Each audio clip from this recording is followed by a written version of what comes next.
राजकारण करणार तुम्ही, राजकारणाच्या ठिकाणी राजकारण करा, पण तुम्ही शेतकऱ्याच्या बाबतीत राजकारण करता. 19 शेतकरी 24ला त्याला नाही द्यायचं, 26ला नाही द्यायचं. आपल्याला 19ला आमदार होऊ वाटतं, परत 24ला होऊ वाटतं ना. मग शेतकऱ्याला 19ला कर्ज मिळालं, त्याला 26ला मिळू नये का कर्ज? मग का?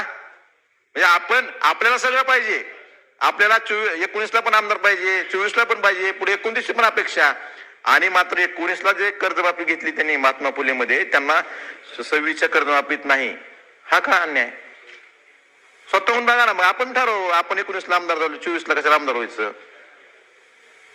सर्वसामान्य शेतकरी हौसेन जातो का थकबाकीत? बसा बसा बसा बसा, उशिरा आलो. मग शेतकऱ्यांच्या बाबतीत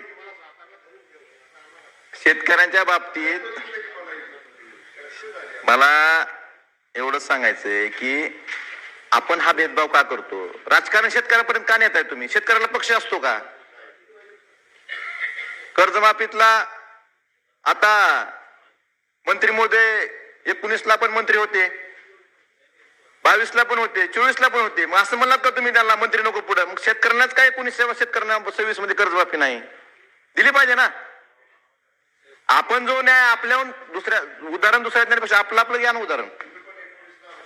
होय, मग तेच म्हणतो, बोललो तेच बोलतोय मी, तेच बोलतोय. आपल्याला 19ला आमदार होऊ वाटतं, 24ला पण होऊ वाटतं, मग 19च्या शेतकऱ्यांना 26ला कर्जमाफी का नको? ह्याचं उत्तर दिलं पाहिजे ना आपण.